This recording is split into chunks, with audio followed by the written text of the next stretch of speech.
Hello, everybody. Welcome to Angel's Literary Tea. Guys, I am super duper excited. And yes, I am fangirling because I get to hang out with Mona Shroff. Oh my goodness. And Tiffany Jones. Both of us, we love ourselves some Mona Shroff. So to get to hang out with you guys for tea time and talk about Match by Masala, we are super duper excited. So thank all of you for hanging out with us on today off the Mona Shroff.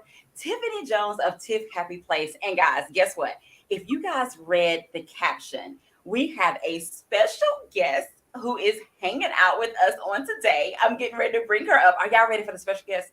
I'm ready for the special guest. Tiffany, you ready for the special guest? I am absolutely Mona, are ready. you ready for the special guest? I'm more than ready. Yes. Okay, special guest coming up. All right, in 5, 4, 3, 2, 1.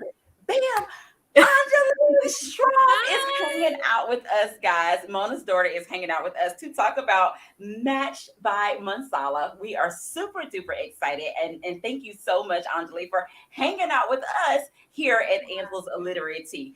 Guys, you know how we do it here. Of course, we're going to tell you what we're wearing today and what we are drinking. And then, of course, we will get into Angel's Literary Tea, Match by Masala.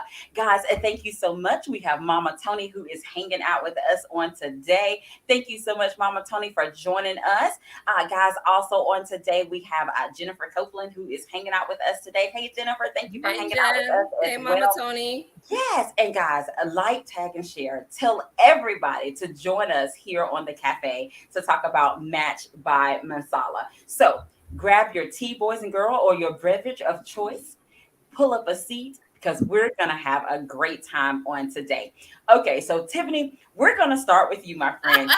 So, in your introduction to the people who may not know you, can you tell us what you're wearing today and what you're drinking after you introduce yourself as well? Good afternoon, everyone. So happy to be here with Mona and her lovely daughter, as well as Angela. Today, I am representing my brand, and I'm wearing my Tiff's Happy Place shirt that was made by a good friend of mine. And I have my Hallmark cup, and I don't know if you can see it very well, but it says calm the hell down. Yes, it is very hot today, so I'm trying to calm the hell down. Well, hey, it's tea time, so we're going to do that as well. Thank you so much, Tiffany. Angela, how we do it here, my friend, is that we just introduce ourselves. So if you can introduce yourselves to the people, that will be great. And what are you drinking today? Hi, I'm Anjali. I'm Mona's daughter. I'm drinking cold brew coffee, and my cup is from a school bus that they outfitted as a library and a coffee shop in Iceland. That is super Nice. cool. Oh my goodness, I love that. And of course, boys and girls, we have author Mona Shroff hanging out with us. Mona, introduce yourself and let us know what you're drinking today. Hi, I'm Mona Shroff, and I'm actually a little boring. I'm just drinking my regular bubble water, but I am drinking it in the women's. It's called the female writer's mug that, interestingly enough, my son got me as a Mother's Day gift one year. I And love it's that. on my desk. And Angela, you and I matched today. I didn't wear a literary t-shirt, but we have the colors going on. We're rocking the orange. Yes. I love it. And of course, guys, I'm Angela Anderson of Angela's Literary Tea, and I am rocking my Riches and Reading, which is an indie bookstore. I am rocking my Riches and Reading t-shirt on today, perfect for tea time. And of course, I like to coordinate. So, I got on the orange tam and I'm matching Mona. So that is another great thing as well. And today, guys, I'm drinking chai. Oh my goodness. And this is one of my favorite mugs. It says, it's just a girl who loves books and tea. So perfect for tea time. Drinking chai in my favorite literary mug as well. So boys and girls, we are getting ready to get into it. Of course, y'all know that this is interactive. So if there is a character you want to discuss or a topic or a scene, definitely put it in the comment section because we will definitely include you. Not only that, if you are enjoying the topic of discussion and you have your input and your 2 cents, put it in the comment section. We'll be sure to include you as well. So guys, for this literary tea, we are getting ready to unpack and have tea and spill the tea about Matched by Masala. Oh my goodness. Mona, before we get into this, I want you to tell us a little bit about the title. How did you come up with this particular title, or if Harlequin, if they help with the title? But tell us a little bit about the title and this super duper cute cover, guys. If you read the book, the cover is just icing on the cake. Yeah, so Matched by Masala. So I brainstorm with my editor and my agent for different kinds of titles and that kind of thing. And so I actually think Matched by Masala wasn't one of the ones that I came up with. It was from my editor. But it was cute and it was catchy, and it's very like special edition, which is the line that we're obviously reading and that I'm writing for. And I have to say, whoever, the marketing people who approved it, they know what they're talking about, because everyone seems to really enjoy the title. And it made sense to me, Matched by Masala, because obviously Amar and Divya are both chefs.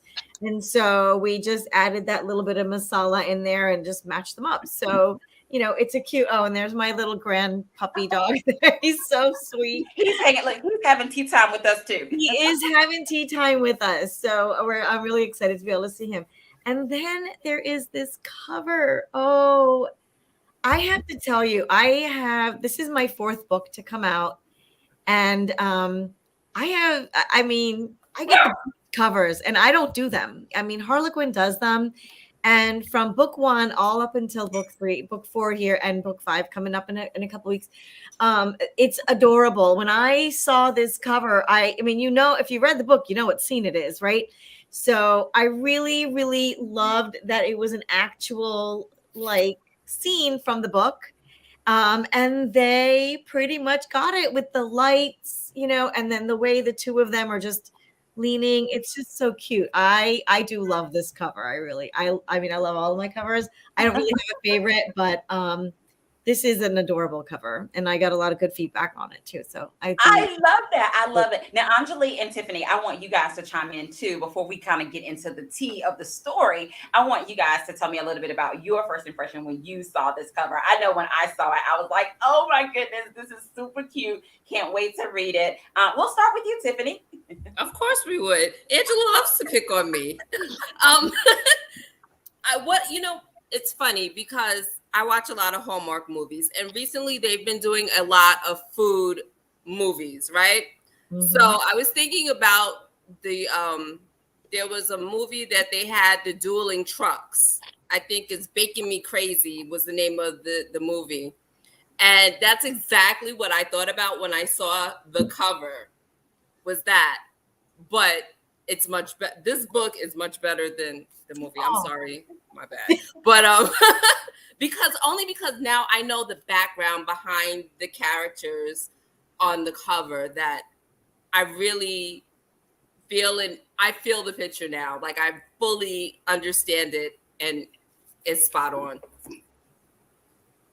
I love that. Anjali, what do you want to share about the cover when you saw it? I actually read drafts, not the final story, but I read drafts of different chapters all out of order. So I already knew the storyline before I saw the cover. So I just thought I thought they went together really well because I already knew all the characters. So you read a book and you haven't seen the characters, but you have a picture in your head of kind of what they would look like, or how they'd be together. And so I thought it matched the picture in my head really well. Okay. Now, first of all, Anjali, I just want to say, super cool. That is the best job ever, to be able to kind of read snippets of it. Tiffany, oh my goodness, yes. That is so cool. And Anjali, Tiffany and I, we're nerdy, so stuff like that just excites us, that you had the opportunity to be able to do that. So boys and girls, we are getting ready to get into Matched by Masala. And let me just say, Mona, these characters are just amazing. I love their story. I even loved, and I of course we'll have Anjali and Tiffany to chime in. even the secondary characters, even the dogs. Oh my Oh goodness. my It was goodness. just super cool. And the food and the desserts. Oh my goodness. Mouth watering.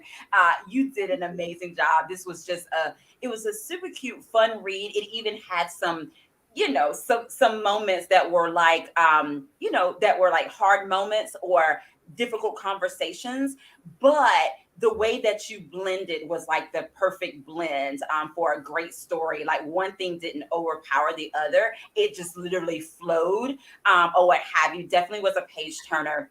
And even, of course, guys, we got to start at the beginning. Even at the beginning, when they met, and I love the fact that, like, they had been friends so long that they didn't even knock; they just came over to each other's houses or whatever. They knew if it was one of the families that, hey, they were like family. So I like that as well. But let's start with that meet cute. In the first scene, in the kitchen where his sister is over. She had recently got married. If you guys read the first book in the series or what have you, and they're talking, and pronounce her name for me. I want to make sure I'm saying, is it Divi? How do you say her name? Because we're reading Divya. Divya.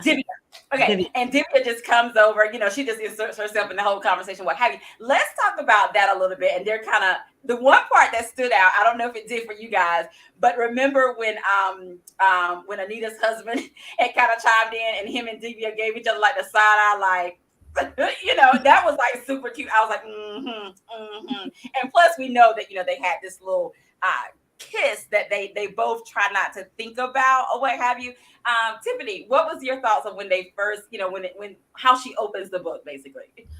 Okay, so it's funny when they're standing in the kitchen when Divya pulls up with the Lola. That's the name of her new vehicle. As we go further into the conversation, you'll understand. He was mortified, so to speak, to see this atrocious vehicle pull up into the cul-de-sac. Like, what are you doing? Why do you have He this? was like, we don't even have kids in our neighborhood anymore. What is this bus doing in the neighborhood? So looks are deceiving, so to speak, when it comes to Lola, the bus. Yes. But he was also excited about it. And the only person that really picked up was his sister's husband. And I laughed. I laughed on the inside because it's amazing how other people can pick up on things that you don't think you're portraying to everybody else. You think you're hiding it on the inside. And like, I'm like that with my friends, and I'll whisper something to them like, I see your eyes. What's that about? So it's pretty funny that I felt that whole scene. I love that. I love that. Anjali, what was your thoughts of the way that the book opens up? I love how it opens. I think, like, you read books sometimes and you're like 50 pages in and you're like, I'm bored. I'm not hooked yet. But, right on the first page, you're intrigued, right? Because she pulls up in this car, and you've got no idea why she has this beat up car. Like, there's no reason. Ummer's so confused. But he's already being called out by people. Yeah. That, he's got feelings for her. And I love how it's related to the book that came before it. But if you didn't read the book before it, you still, like, you're not missing anything. It just kind of adds to the characters, right? So already off the bat, Divya and Umar are rolling their eyes at Nick Hill. But if you read the book before, you get it. And if not, it's just funny.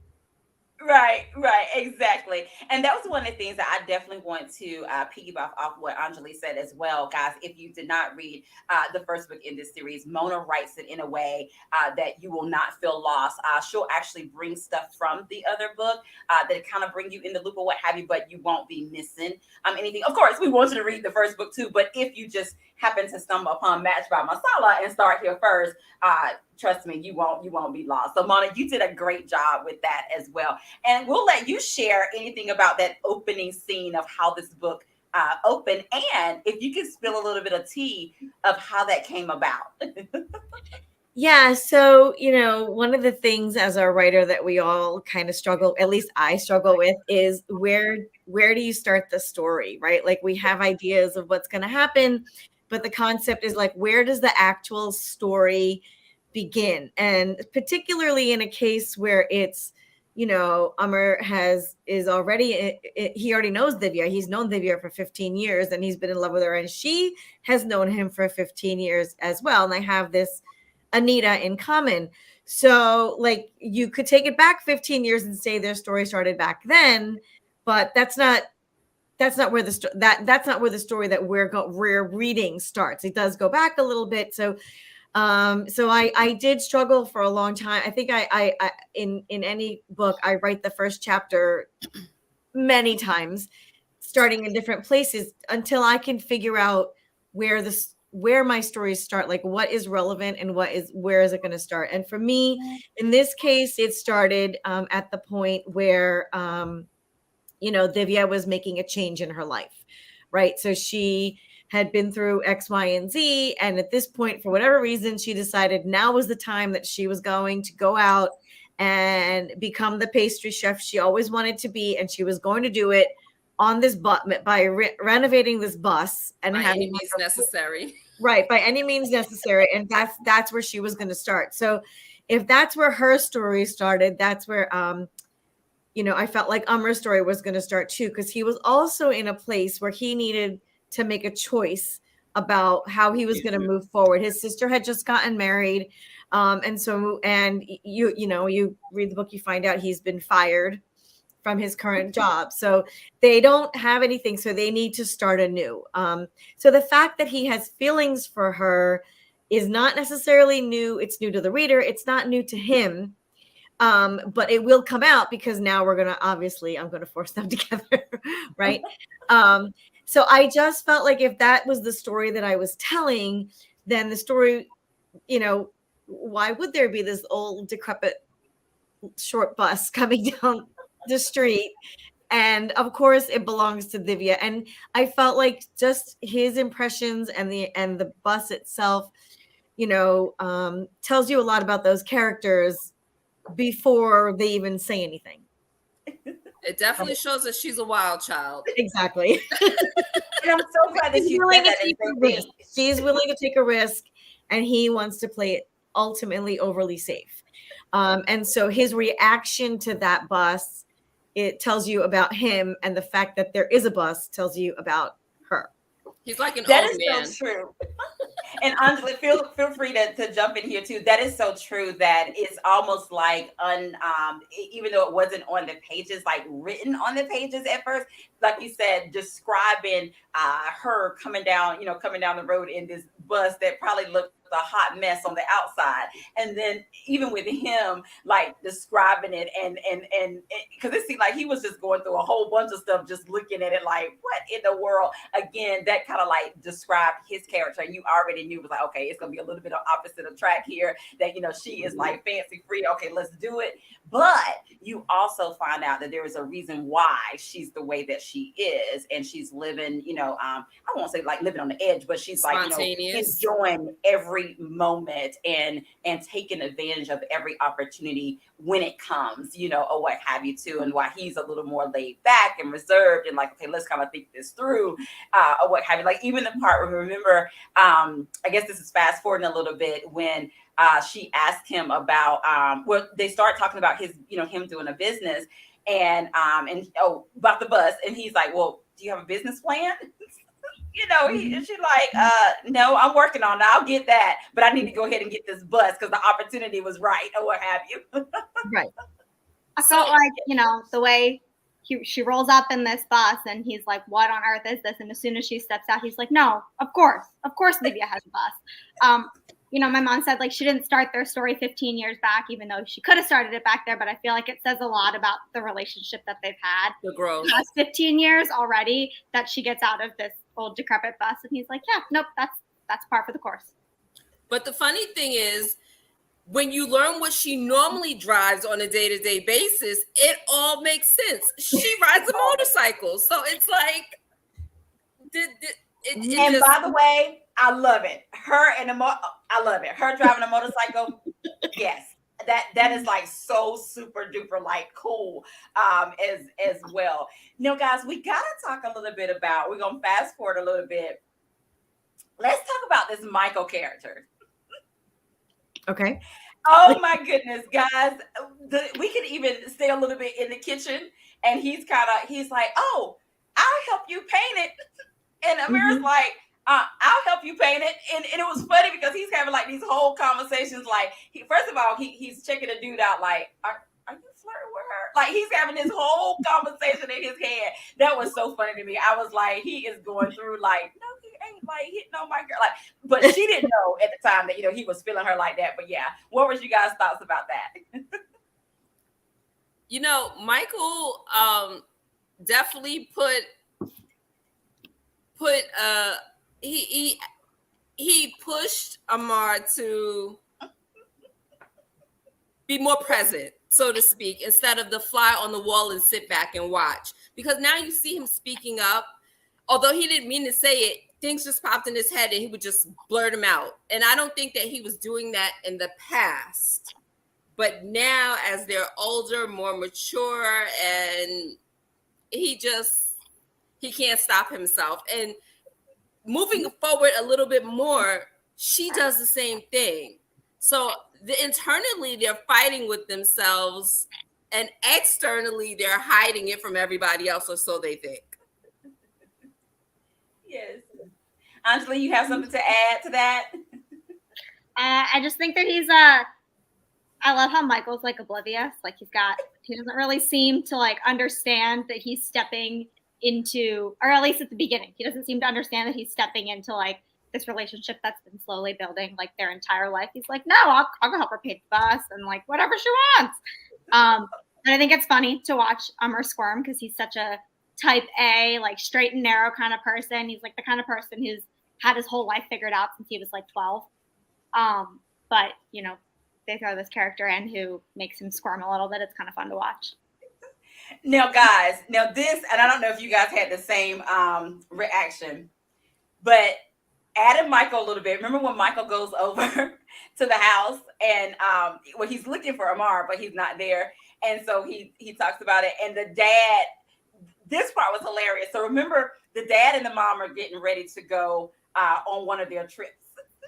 And the dad just so casually brings up Michael and her going on a date. And remember, at first he was like, "Yeah, she's gonna paint the one you're gonna paint the bus with. Oh, and the one you're gonna go to dinner or go to dinner that with you afterwards." just met. I was cracking up. I said, the dad know what he do. But he mentioned that you just met, so like he was sort of scolding her in a way, like, how do you just go out and just date someone you just met, you know nothing about?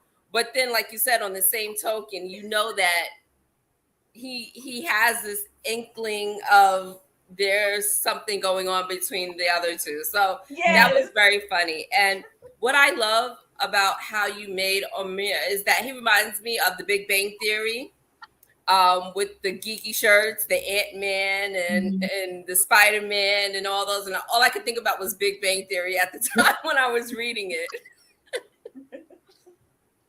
Yeah, Mona, can you share? I'm glad that Tiffany brought that up because I really like that about the characters, the superhero character T-shirts that he wore, and he wore a lot. I mean, you went through. I was like, man, she got a whole bunch of the characters that she talked about in this. But in some of the scenes, the shirts that he wore, they kind of coincide with what was going on at the time. Can you tell us a little bit about that and that correlation with those T-shirts? That was super cool, by the way.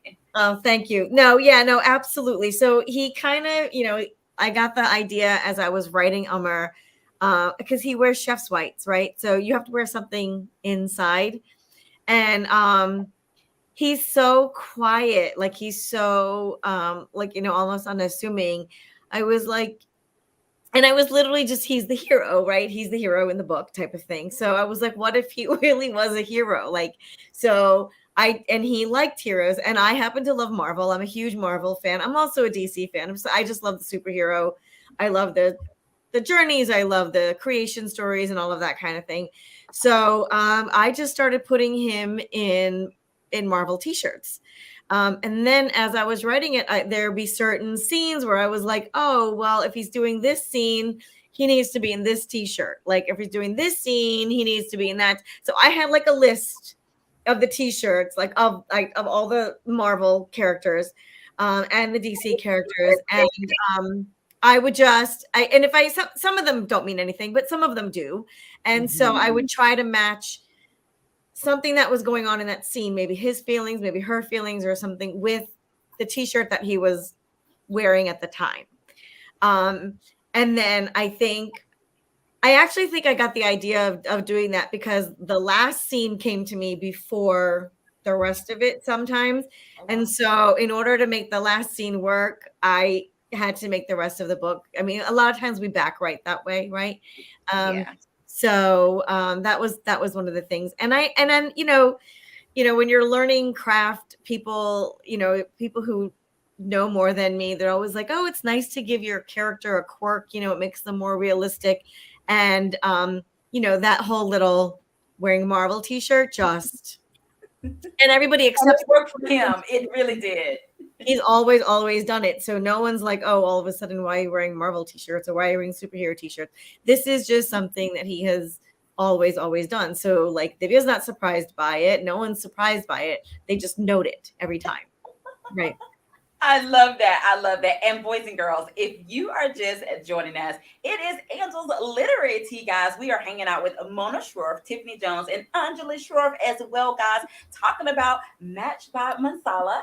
You guys know how we do it here. If you have a question for Mona, put it in the comment section. If you have a scene or a character that you want us to discuss and we haven't talked about them yet, put it in the comment section as well. We'll be sure to include you as well. And guys, stop what you're doing. Like, tag, and share. Tell a friend to hop over to the cafe because we are having a literary tea with Mona Shroff, Match by Masala. Okay, so moving a little along, we got to talk about the first dog, Furry. We have to talk about him because he was just like a character in himself, and he also had a part in kind of even bringing them closer together and helping them to really, because of course, when they did the kiss about a year ago, what have you, they became aware of each other, but it was because of a scene with Furry that they really became aware of each other. Like, he just, of course she's washing the dog and he just like take his shirt off like it's nothing. And that was a good scene. That was an unexpected but good scene. Thank you. Yes, I didn't see that coming either. So, what was your thoughts of that scene? I love that scene. I think I didn't see it coming, but I thought it was so cute. It was innocent. It's so innocent. It's so sweet. And he's this guy that wears superhero t-shirts, so he's such a geek and he's so clueless and he's got no idea what he's doing. He's like, no, I'm just taking my shirt off. Like I'm not doing anything. Yeah. He's so clueless. And then he has on his shorts, boys and girls, but then he hops in the tub and he's like, okay, give me the dog. And she's looking at him like, he's like, give me the dog, that was like, and then when the dog almost got loose and then she ended up, that was like, oh my God, that was like, it was just so cute. And like Tiffany and Angela said, I did not see it coming. It was so innocent. But even in that little short moment, I think they really became aware of each other like, okay. that scene actually I wrote it and just one thing, the dog's actual name is Fury, as in Marvel. Furry. Okay. Yeah. So as in Agent Fury in Marvel, because he just sticks with that whole thing the whole time. So I wrote that scene, and then I got done writing it, and I realized that and I don't know if you guys are familiar with Bollywood, but old time Bollywood a lot of the movies would have what we call the wet sari scene. And it would be a woman in white or a light colored sari, and she would get drenched in the rain. So when you're wearing a sari and you get drenched in the rain, it sticks to your body. Yes. Right? Like a white t-shirt contest. Like a wet t-shirt contest. So it sticks to your body. And so that was always, because back when I was a teenager and I was watching Bollywood, it was a little more chaste. Like there was no kissing or anything like this. But this was like kind of how they treaded that line a little bit. There was no nudity, but they would just put her in like a wet sari, a see-through sari type of thing. So I wrote it. And as I got done, I was like, I just wrote a wet sari scene and I wasn't even trying to. Like, it's so in my subconscious. I think I texted some of my friends and I was like, I just wrote a wet sari scene and I didn't even realize I was writing a wet sari scene until it was over.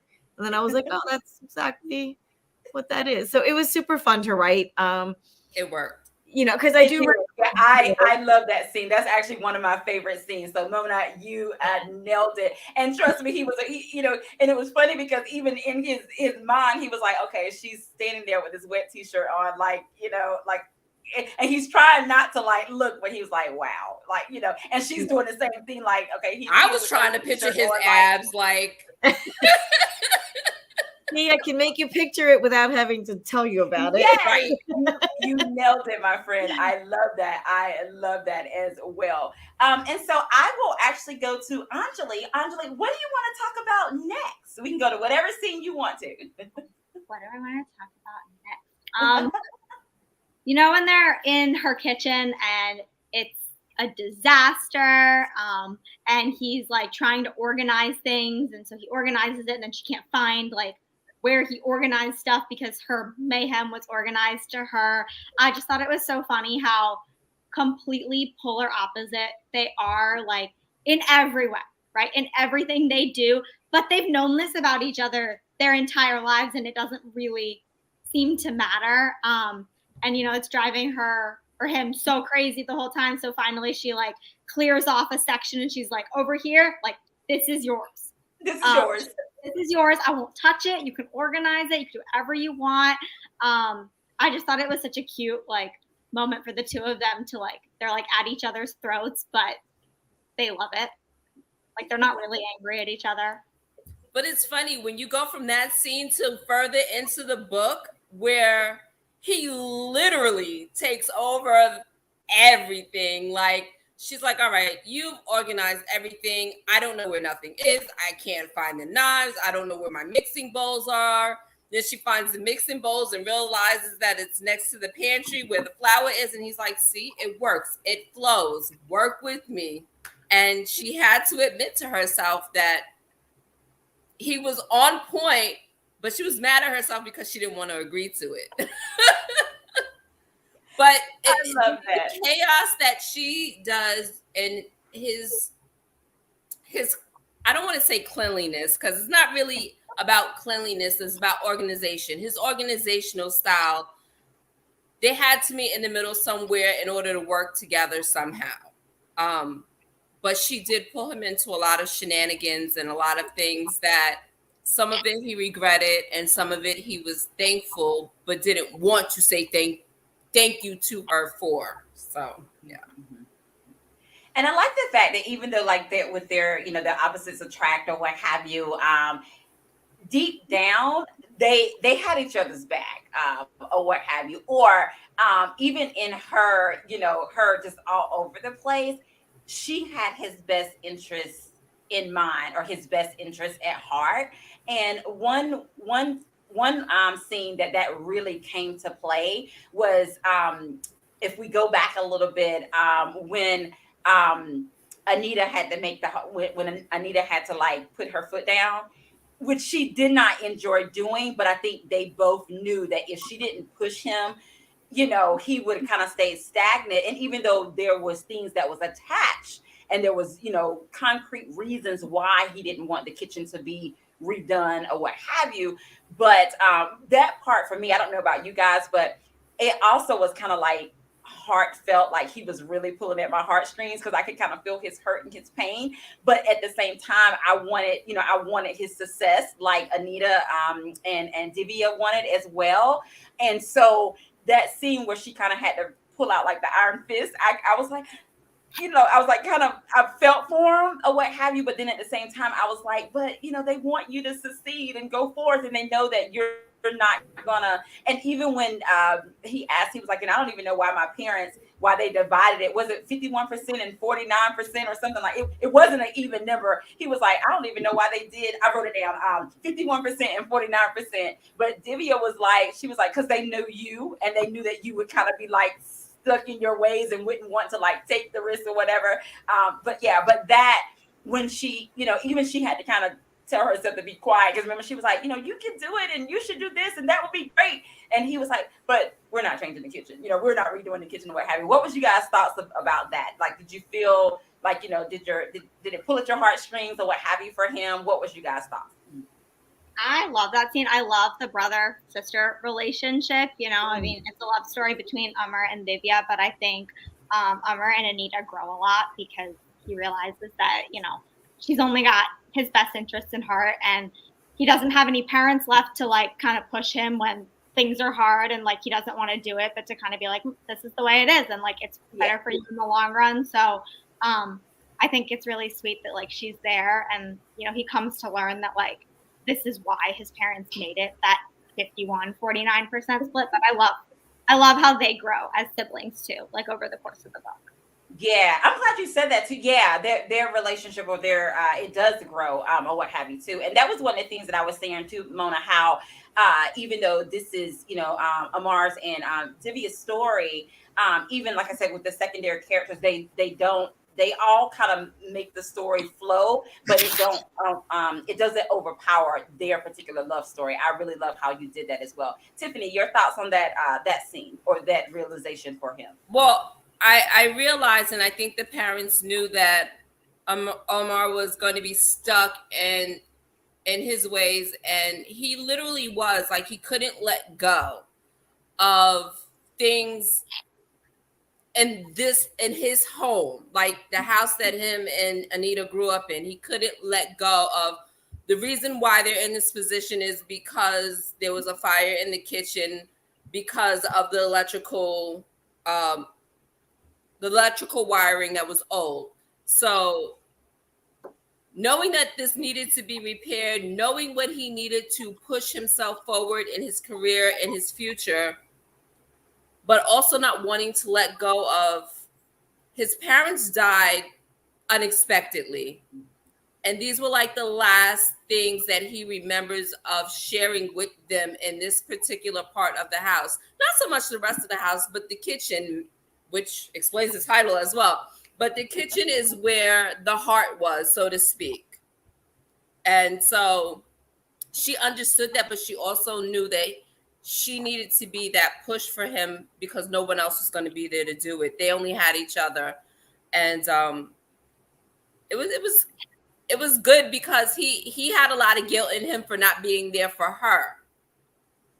But she didn't hold that against him. She understood, and she just wanted to be that force to push him forward so that he could realize the greatness of himself that everyone else saw, but he didn't seem to really see the way everybody else saw him.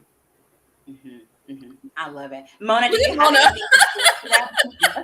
And also for you guys too, if you guys have little snippets or little short little verbs that was like a favorite scene that you want to share, let me know that too. We'll kind of segment into that as well. But if not, we'll keep talking.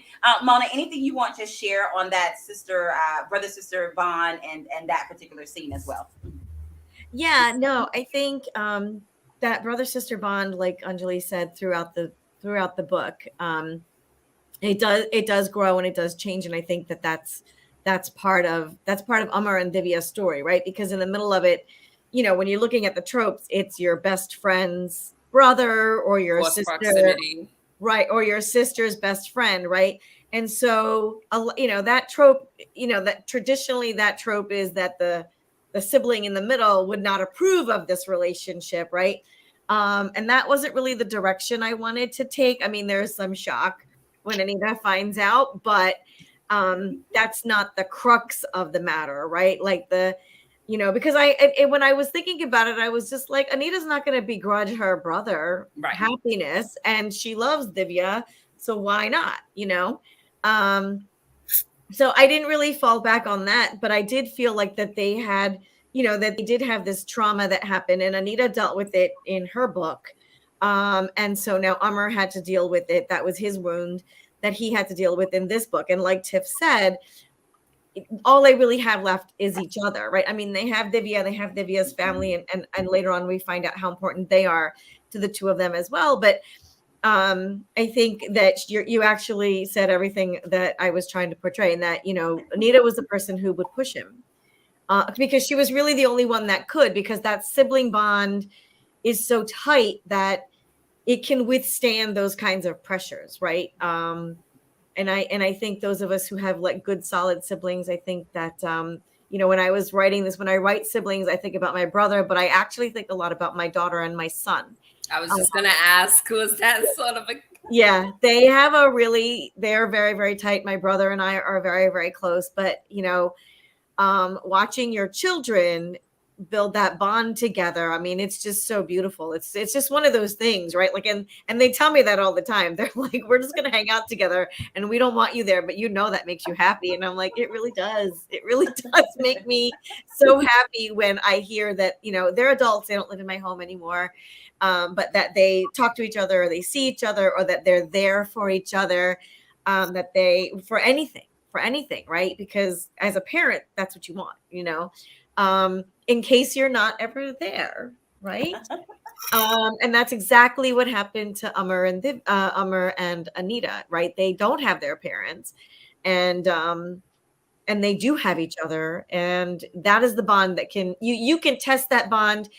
And I think that even in their Umar and Anita's worst moment, when they were angry at each other, if one of them needed the other in a second, like, it wouldn't matter that they were in a fight. Like, they were still Right. going to be in a fight, They but would be there for each other. Yes. would be there for each other, and then they would worry about the fight later.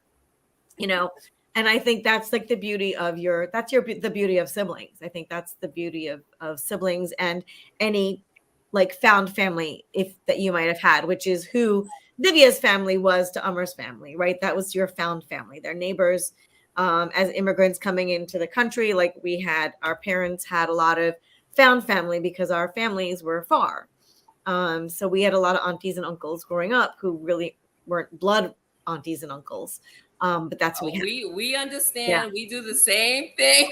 And it's funny because like when you talked about walking into each other's homes or whatever, not knocking on the door, back in the 70s and 80s, we would do that. Like, you would go and eat dinner with your friend's family. Like, they would just invite you in. You would spend the night. Well, for some of us, you would spend the night, or you would go on vacations with them, or go to the water park or wherever with them.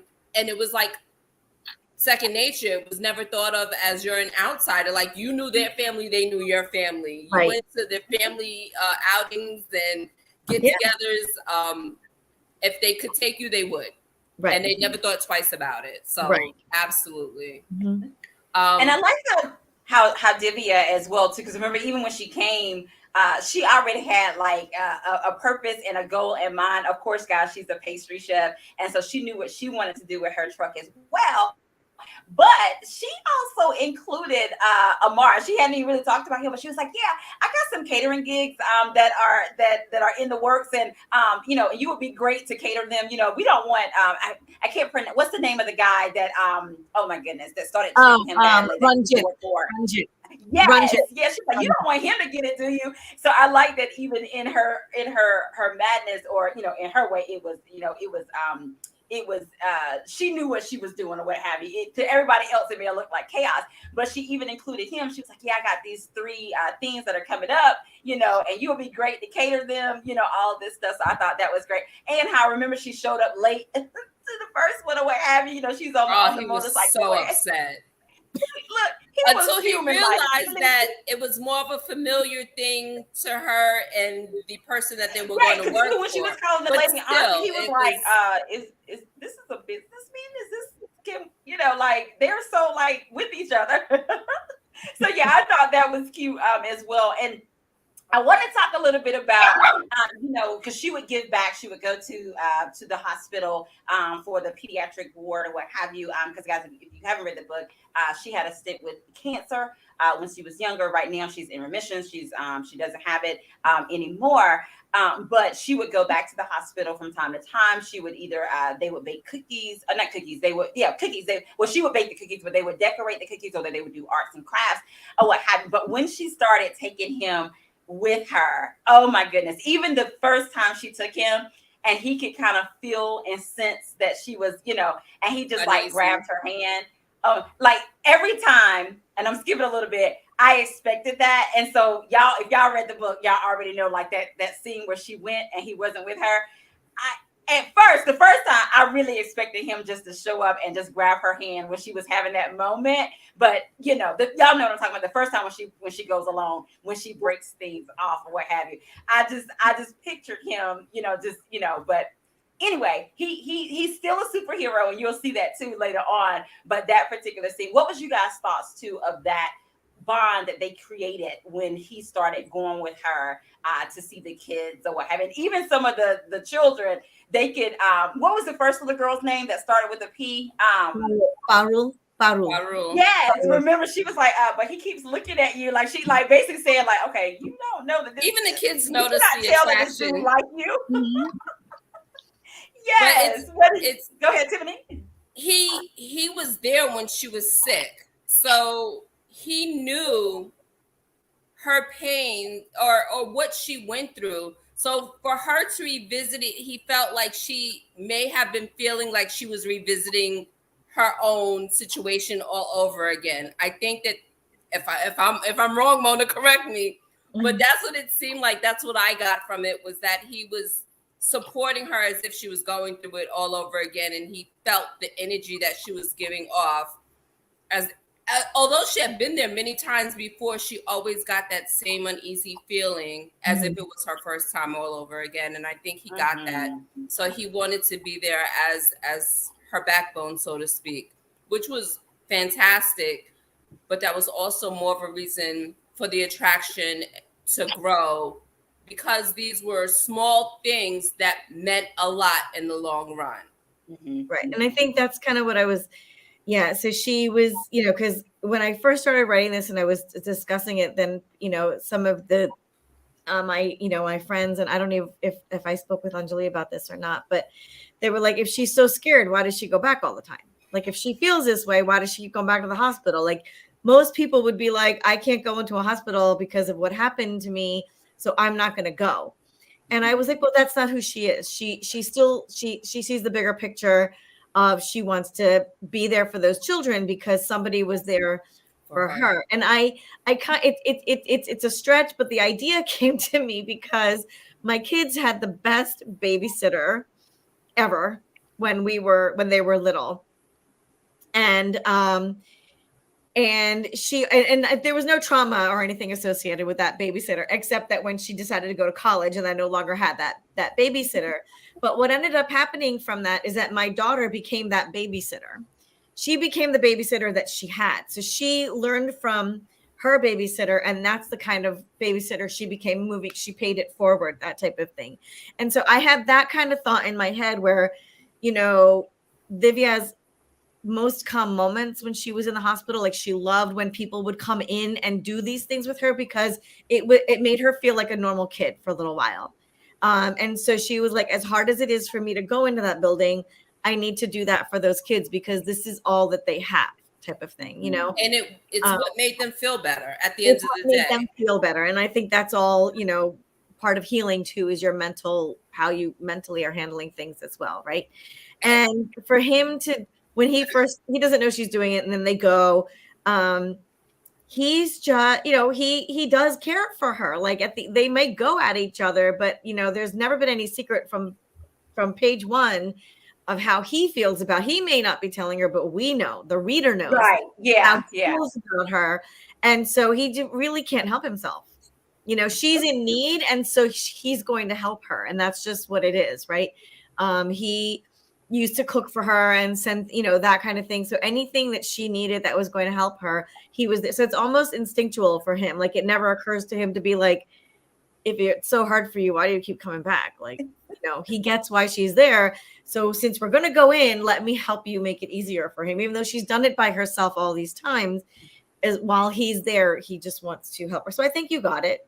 That was what I was kind of. And I think every time that he did some type of act of kindness or some type of behavior that like showed her that he had her back, I think for her it showed her more and more how he was her superhero. And of course, she would say that these was like his superpowers, or what have you. But I think that for her, each time that he did those things, it was literally like pulling back her layers of more and more of why she really liked this guy, and that, ultimately, she loved this guy, or what Mhm. have you. He was just really, really there for her. And even when it goes to, this is kind of like towards the end where she has to go and find out, her results or what have you, or like, okay, did the cancer come back, or what have you.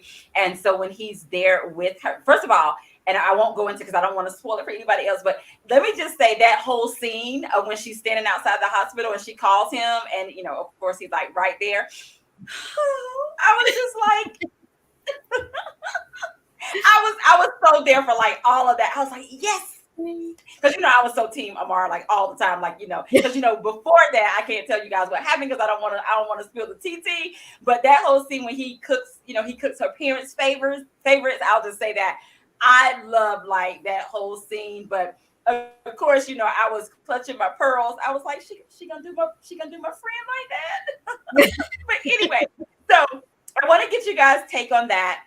But I like the fact of, when he was there for her. Like I said, every time it counted, he was like right there. And even they had that last, he even on down to the lavender smell. Remember when they had a little joke to themselves when, as she was walking in, and he was like, it's enough lavender to blah, blah, blah, and she got it, that kind of helped her, go through the door, what have you. But what was you guys' thoughts about that?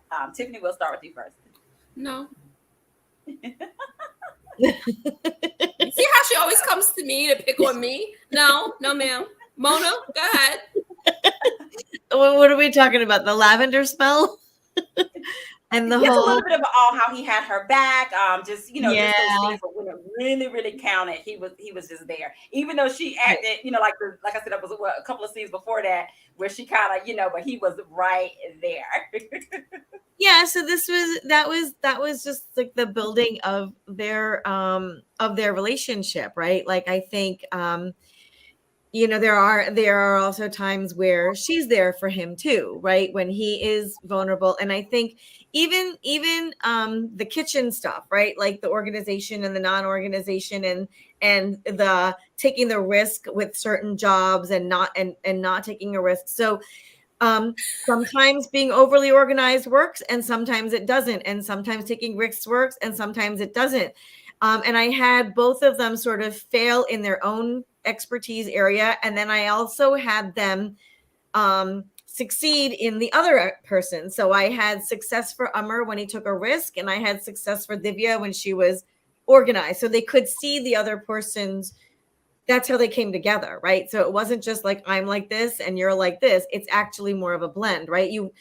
In that relationship, you don't bring out you bring out the best in the other person, but you use the tools that you have, right? So he needed to learn how to take more risks, and so she helped him do it. Didn't always work out, but it did work out.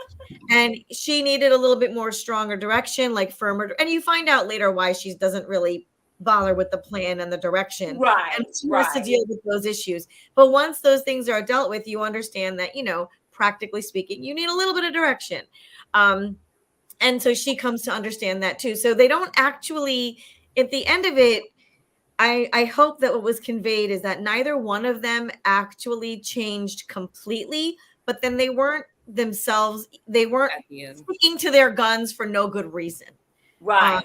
They could see the other person's viewpoint, right? They could see why it was important to be organized. They could see why it was important to take some risks, and they could play to each other's strengths and weaknesses.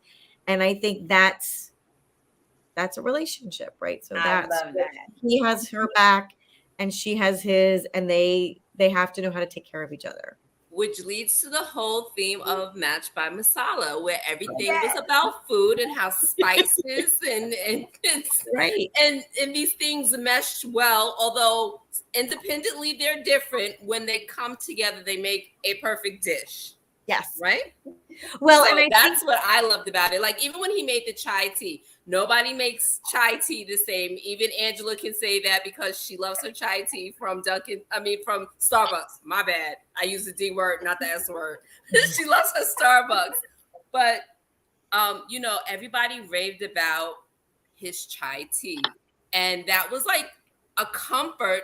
It's like Kool-Aid in the African American community, okay? Or sweet tea, right? Mhm. It's a comfort to go to, and that they drink often. Yes. Yeah. And every time someone tasted his tea, they would just get lost in their thoughts and the aromas and the taste of the tea. And I love that because I'm a foodie. So I Yeah. love when I can really enjoy and savor and taste whatever it is that I'm choosing to drink or eat. Right.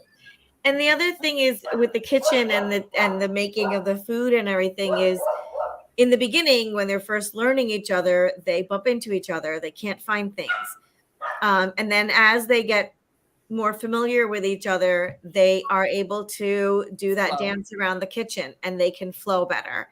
And that's just something that I've noticed in our families, right? Like my sisters-in-law and I are very close. We know each other. We don't live in the same state or anything. But when we're together, we know our way around each other's kitchens.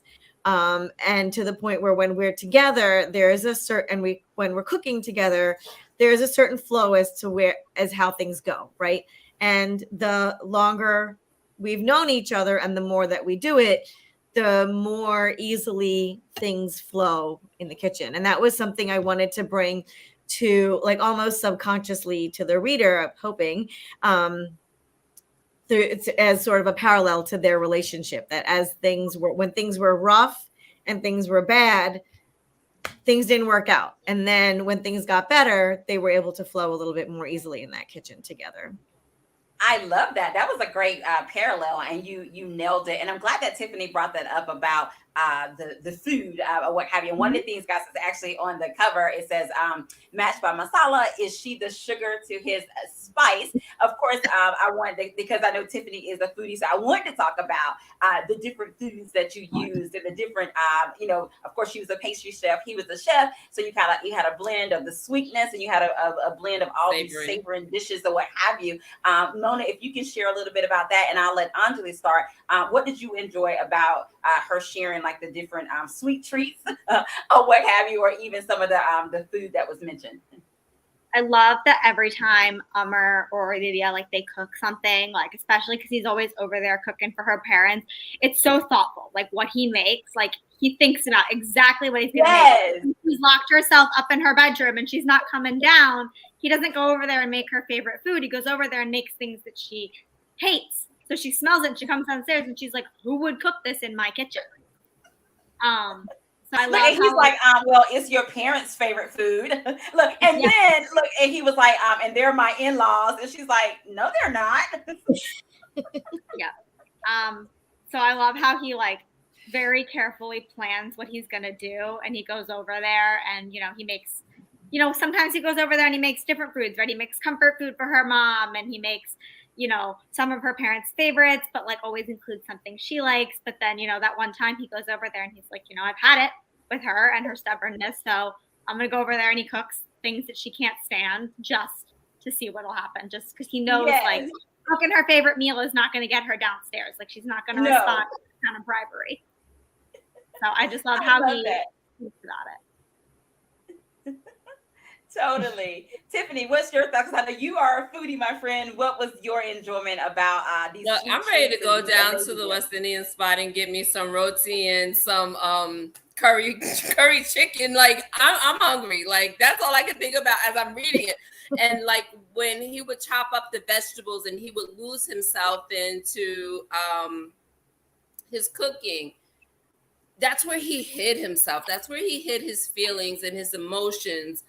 And he took it out on his food. And then he didn't understand how Divya didn't really measure stuff. She just went by flow. Like, the ancestors spoke through her. Like, she didn't use measuring to do anything. It was just, you just go as it is. And he didn't understand that. Once again, that goes to he has his way and she has her way, and somewhere in between they meet. I love that. And Mona, what did you enjoy about infusing the sweet treats and all of these amazing dishes that he made? What was the enjoyment of that? you know what? I just liked sharing all the different like foods, and the foods that I try to write about are the typical Gujarati food. So we're from the state of Gujarat in India. And so it's not, if you're going out to an Indian restaurant, this is not food that you're going to find at an Indian restaurant. A lot of it, most Indian restaurants Family restaurant. tend to deal with like the more northern region of food. So like those types of things like the chicken tikkas and the chicken curries and that kind of thing, the paneer masalas and all that. Those are more North Indian dishes. So that's not what we eat on a daily basis at home. Like, so for us, it's more the dal, which is that lentil soup. The okra dish Yes. that I made, Divya's favorite, is actually my son's favorite dish. So when my son would come home from college, I didn't even need to really ask him. I knew that day one he wanted that, and so I would make that with the rotli on the side, and that was his favorite thing to have when he came home. On day one, that's what he wanted. After that, he didn't care, but like he would have missed Indian food, and that was his favorite. Comfort food.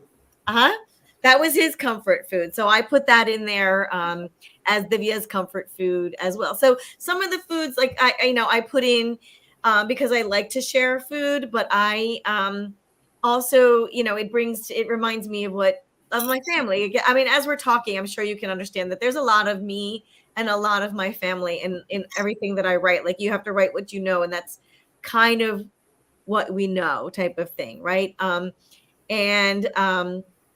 in terms of the pastry, I'm a baker. Before I started writing, my creativity went into baking. Anjali can attest. I've baked all of their birthday cakes. I made all the desserts in the family for years. In fact, as Anjali got older, we baked together until she went away to school. So I had like a baking partner. And she still continues to bake. And so do I. I just don't have as much time to do it as I used to before. So and I like to fuse some of our Indian flavors into like a cake or ice cream or truffles or whatever, like whatever I'm making. I'll sometimes try it. I don't have recipes, much to my daughter's dismay when she was trying to learn how to make things. And so I just would try stuff out and see how it went. So that was putting a little bit of myself and what I love into Divya as well. I think. And that's what his father was doing when he was trying to write down the mother's recipes before they passed away. Like there was a box that was found behind some of the appliances when Michael was cleaning up the kitchen to renovate it. And it was a box that was found, and he realized that dad was trying to write down the recipes because mom wasn't the type to measure or whatever have you. We don't measure when we cook. That was precious to me because, as you mentioned, your daughter's asking you for these recipes and you can't give her anything. Like I can tell you how to make it, but I used to try. I tried to write it all down. I tried when I cooked with her. I tried when I cooked with my grandmothers. And you just can't. You just have to cook it a few times, and it turns out really bad. And then somewhere in there, you figure it out. Let the ancestors speak to you. I mean, as a teenager, that was my frustration trying to learn how to cook from my mother growing up in this country, right? Like everything was measured, and I was like, "But how much, Mom?" And she's like, "This much," and she would just put it in. I'm like, "That makes no sense." But it's over time. And I know that Anjali and her cousins have cooked side by side with both of their grandmothers, and they've tried to like write down at least things in proportion to one another. And that kind of is as close as we can get, I think. Sorry, babes. I love it. And Mona, Antoinette said that that's a great fun fact about you as well. And Mama Tony had said earlier, she was like, yeah, a good pastry chef. She was like, they don't measure. They just know it by the weight and how much to use or what have you. So that's kind of funny that, most people it's like, a pinch of this, a dash of that. And it just works. You just make it work. Well, guys, oh my goodness, the time goes by so fast. It has been amazing hanging out with Mona Shroff and Anjali and Tiffany Jones talking about Match by Masala. Guys, it is available in stores. It's available not audiobook. It's available in ebook and print copy. You can go and get a copy of that. Before we end, I'm gonna just what they enjoyed about this story overall. Mona can share what she enjoyed writing about this story overall. And then, ladies and gentlemen, they will tell you how to stay connected with them. Anjali, we'll start with you. Just overall, what did you enjoy about Match by Masala? I loved how relatable the characters were. I loved how, especially Umar, he's so geeky, but he's so relatable. And I love how even though this story starts later in their lives, you can tell that their real story started years and years ago. Yes, I love that. Tiffany from Tiff's Happy Place, what did you just enjoy overall? Look, besides the food, because I know you enjoyed the food, but what did you enjoy about the story? What I love is the sense of family, whether you are blood related or not. The way that Divya's family, her parents stayed, even though they wanted to leave, just so that Anita and Amar had somebody, some parental figures around, and they didn't even know it. So that speaks to the strength of community and family. And then the three of them together, they always had each other's back, and it was never anything that needed to be said. They just did. As you know, as with people that you grow up with and grow around, it just becomes second nature. Like, I don't think twice about it, I just do. So that's what I loved, was the sense of family, the sense of community, and the overall, we accept you for who you are and we don't judge you. Thank you. Look, Mona appreciates that. I love it. That. Yay. Mona? I know. What did you enjoy about writing this amazing story?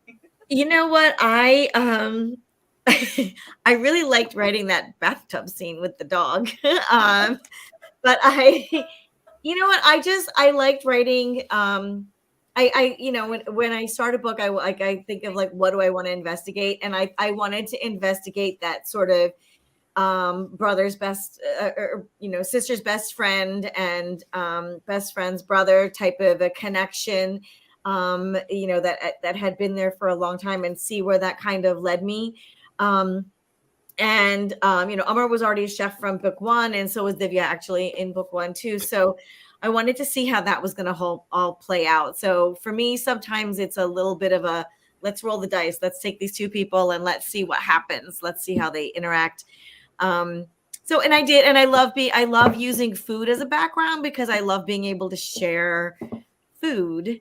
I love food. So I love to share our food. I love to share Indian food. And, you know, that I think the smells and the sounds of it cooking, or I think no matter what culture you grow up in, I think those are all things that people can relate to, that can remind you of home or school or some other time in your life, you know, depending on what's being made, that type of thing. My daughter always said, you know, when she left to go to college and then came home, she's like, every time I smell coffee, I think of you, because I'm a coffee drinker.